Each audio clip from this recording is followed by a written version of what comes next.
Hey everyone, welcome back to my channel. अगर आपने पहले के एपिसोड नहीं देखे तो पहले वो जाके देख लीजिए और मुझे आपके सपोर्ट की बहुत ज़रूरत है। So like, comment and subscribe please. Episode start होता है जहाँ जिनो रास्ते में हान और सियोल के बारे में सोच रहा होता है।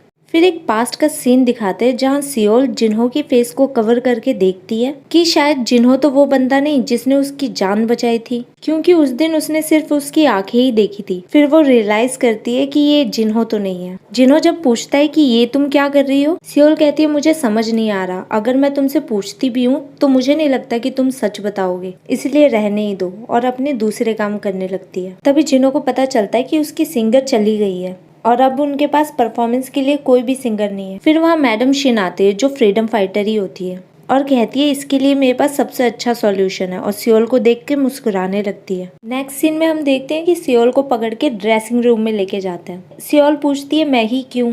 मैडम बताती है क्योंकि मैंने तुम्हें गाते हुए सुना है, और अगर तुम्हें लगता है कि तुम्हारा राज खुल जाएगा तो ऐसा कुछ नहीं होने वाला, क्योंकि इतने साल तक किसी को भी पता नहीं चला कि तुम लड़की हो। और उसे इमोशनली ब्लैकमेल करने लगती है कि जिन्होंने तुम्हारे लिए कितना किया है तो तुम इतना भी नहीं कर सकती। फिर सियोल आखिरकार मान ही जाती है। फिर मैडम सियोल को जिन्हो के सामने लाती है। जिन्हो सियोल को देखकर देखता ही रह जाता है। उसकी नजरें सियोल से हटी नहीं रही होती है, बिकॉज उसने फर्स्ट टाइम सियोल को एज अ वुमेन देखा है।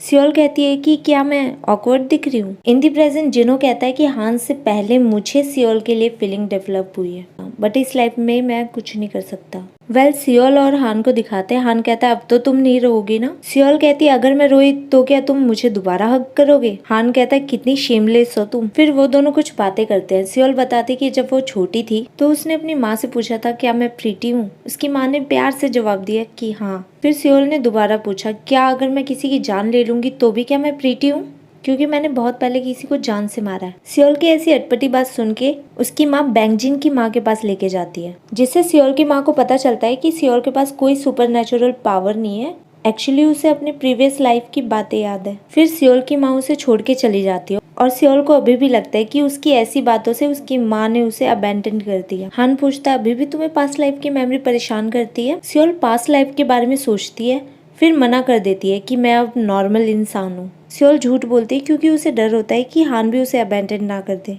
फिर हान सियोल को घर छोड़ता है। सियोल को खांसी आ जाती है। फिर दोबारा हान सियोल के फोरहेड पे हाथ रखता है। फिर सियोल को दोबारा वो विजन दिखता है जहाँ वो बंदा ब्लर था, अब उसमें हान दिखता है उसे। हान उसे आराम करने को कहता है और कहता है मैं तुमसे नहीं डरता और तुम्हें मिस्टेक हो रही है कि मैं किसी को अबैंडन कर सकता हूँ। मैं किसी को एक्सेप्ट ही नहीं करता अगर मुझे उसे अबैंडन करना हो, और ऐसा इसीलिए क्योंकि मैं भी कभी अबैंडन हुआ था। वो बात तो सियोल के बारे में ही कह रहा होता है। फिर बात को पलटते हुए कहता है कि मैं ग्योनवू मीन्स वही डॉग को कभी अबैंडन नहीं करूंगा। नेक्स्ट डे दिखाते हैं कि जिन्हो टीवी देख रहा होता है। हान सोचता है क्या गोस्ट को इतना प्यार होता है टीवी से? जिन्हो कभी के पॉप डांस को देखकर खुश हो रहा होता है, कभी रोमांटिक ड्रामा के सैड सीन पे रो रहा होता है, और जब हान खाना खा रहा होता है जिन्हो ललचाई हुई नजरों से उसके खाने को देख रहा होता है। हान सेक्रेटरी से कह के एक और बंदे का खाना लगवाता है। सेक्रेटरी कहती कि कोई गेस्ट आने वाला है। हान कहता है मैं अकेले खाने से बोर हो गया हूँ। फिर सेक्रेटरी काउंट को वहाँ से भेज देता है। ये सब देख के जिन्हो खुश हो जाता है, कहता है 80 साल बाद मैं पहली बार किसी के साथ खा रहा हूँ। हान कहता है ज्यादा इमोशनल होने की जरूरत नहीं है, तुम मेरे खाने पे नजर मार रहे थे इसलिए मैंने तुम्हारे लिए खाना मंगवाया है। फिर कुछ देर बाद कहता है अगर तुम्हें कुछ भी खाने का मन हो मुझे बताना, मैं तुम्हारे लिए मंगवा दूंगा। तभी वहाँ मैनेजर आता है और बताता है कि अचानक इन्वेस्टर ने मीटिंग बुलवाई है और उसे लग रहा है कि सारे इन्वेस्टर को कोई भड़का रहा है, और इन्वेस्टर को समझाने के लिए बोलता है। हान मना करता है और कहता है कि तुमने पब्लिशर को मना नहीं किया कि अब मैं ये प्रोजेक्ट कंटिन्यू नहीं करूंगा। ये सुनकर तो मैनेजर को एक और झटका लग जाता है और कहता है कि अगर वो प्रोजेक्ट पूरा नहीं करते तो उन्हें $10 मिलियन देना होगा, जिससे हम दोनों का करियर खत्म हो जाएगा। हान कहता है कि अब वो ये नॉवल कंटिन्यू नहीं करेगा। बाद में जिन्हो भी उसे समझाता है कि उसे नॉवल पब्लिश करना चाहिए। हान मना करता है कि सियोल अगर वो नॉवल पढ़ती है और उसे पास्ट लाइफ का याद आ गया तो। जिन्हो कहता है कि वो सारे पब्लिश नॉवल पढ़ रही थी और अभी तक उसे कुछ याद नहीं आया। हान बोलता है कि ये गारंटी नहीं है ना कि आगे भी उसे याद ना आए, और उसकी पास्ट लाइफ की मेमोरी ब्यूटीफुल नहीं ट्रॉमा है। जिन्हो बोलता है कि उसकी सारी मेमोरी ट्रॉमेटिक नहीं है, पक्का कुछ अच्छी मेमोरी भी होगी। हान कहता है कि नहीं, ये नॉवल बस हम दोनों के बीच ही रहनी चाहिए। मीटिंग में मैनेजर इन्वेस्टर को समझाने की कोशिश करता है कि प्रोजेक्ट ऑन गोइंग है। फिर इन्वेस्टर को भड़काने ताई की माँ आ जाती है और मैनेजर को पता चलता है इस प्रोजेक्ट की इन्वेस्टर वो भी है और उसे जानने का हक है कि ये प्रोजेक्ट क्यों कैंसिल हो रहा है। तभी हान की एंट्री होती है और मैनेजर लाइक कि उसकी सोल आ चुकी है। मीनवाइल बैंगजिन को दिखाते हैं जो एक्साइटेड होकर कहती है कि इस वीक हान की नॉवल छपी है। बट सियोल का कोल्ड रिएक्शन होता है कि इसमें कोई बड़ी बात नहीं। बैंगजिन कहती है क्या तुमने इसे पहले ही पढ़ लिया है? सियोल कहती है ऑफ कोर्स। फिर एक फ्लैशबैक दिखाते हैं जहां Han Chicago typewriter third week novel की स्क्रिप्ट देता है सियोल को पढ़ने के लिए, जिससे वो उसका रिएक्शन नोटिस कर सके कि कहीं उसे पास्ट लाइफ का कुछ याद तो नहीं आ रहा।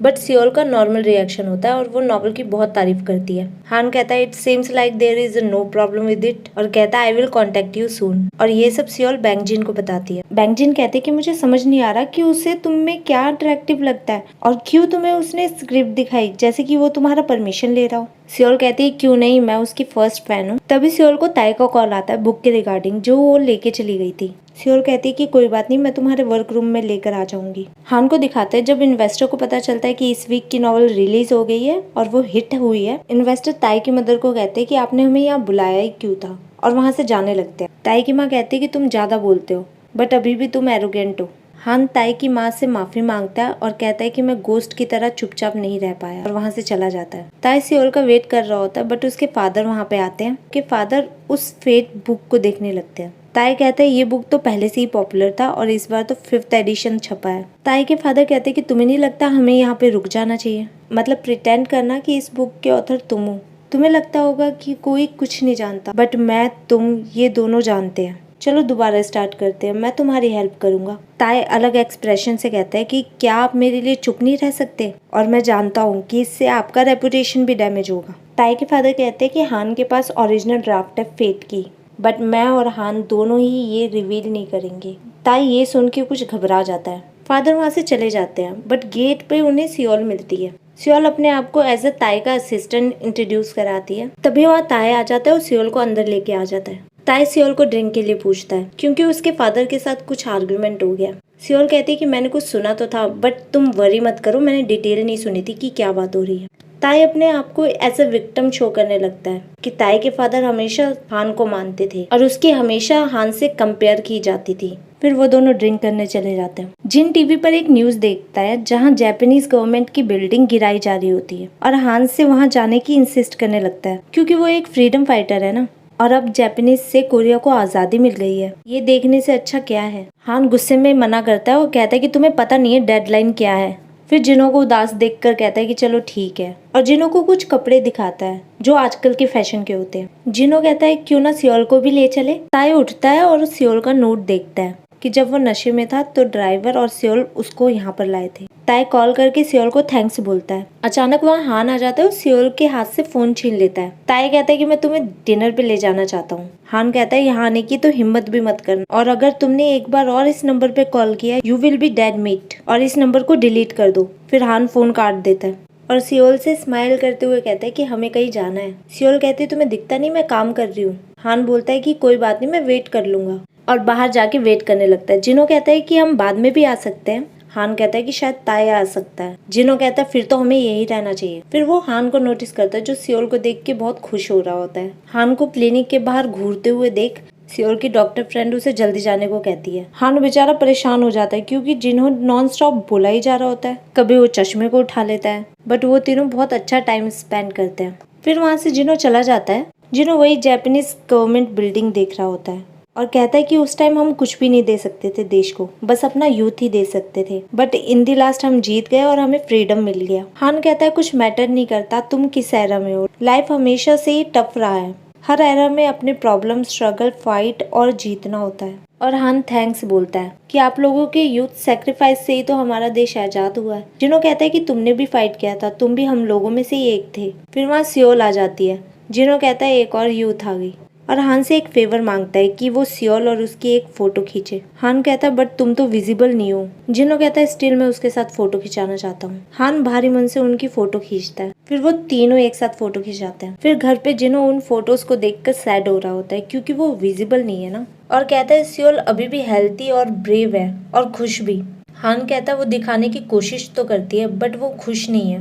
वो पास्ट लाइफ की मेमोरी से डर जाती है। हान जिनो से पूछता है कि कैसे उसने शूटिंग सीखी। फिर पास्ट लाइफ को दिखाता है जहाँ जिनो एक मीटिंग कंडक्ट करता है जहाँ सारे फ्रीडम फाइटर बात कर रहे होते हैं। सियोल दरवाजे पे नॉक करती है और ये सुन के सब अपना बंदूक निकाल लेते हैं। सियोल कहती है कि मुझे भी फ्रीडम फाइटर बनना है वरना मैं पुलिस में जाके सब बता दूंगी। मुझे भी शूटिंग सीखनी है जिससे मैं अपने फादर का बदला ले सकूं। जिनो कहता है कि तुम्हारे बदले के लिए मैं शूटिंग नहीं सिखा सकता। सियोल कहती है फादर के बदले से ही नेशन का बदला लिया जा सकता है। जिनो कहता है ये डिसाइड करने की मेरी अथॉरिटी नहीं है और कहता है कि वो ऑर्गेनाइजेशन के हेड से बात करेगा और सियोल को वार्न करता है कि अगर तुमने इस मीटिंग के बारे में किसी से कहा तो मैं तुम्हें कभी माफ नहीं करूंगा। सियोल कहती है ठीक है, बस तुम उसका परमिशन लेके आ जाओ, मैं रेडी हूँ अपना लाइफ सेक्रीफाइस करने के लिए। इसके बाद दिखाते हैं कि जिनो ऑर्गेनाइजेशन के हेड के पास मिलने जाता है और उसे सियोल के बारे में बताता है कि उसे काफी वक्त हो गया हमारे पास और हम उस पर विश्वास भी कर सकते हैं। और हमें दिखाते हैं कि ऑर्गेनाइजेशन का हेड हान ही होता है। हान कहता है कि अगर वो चाहती है तो टैलेंट और एफर्ट उसे भी करना होगा और उसे एक स्नाइपर तैयार करना बुरा नहीं है। एक फीमेल स्नाइपर बहुत यूजफुल है। जिनो कहता है कि वो देखने से टॉम बॉय क्यों ना लगती हो बट वो है एक वीक वुमेन,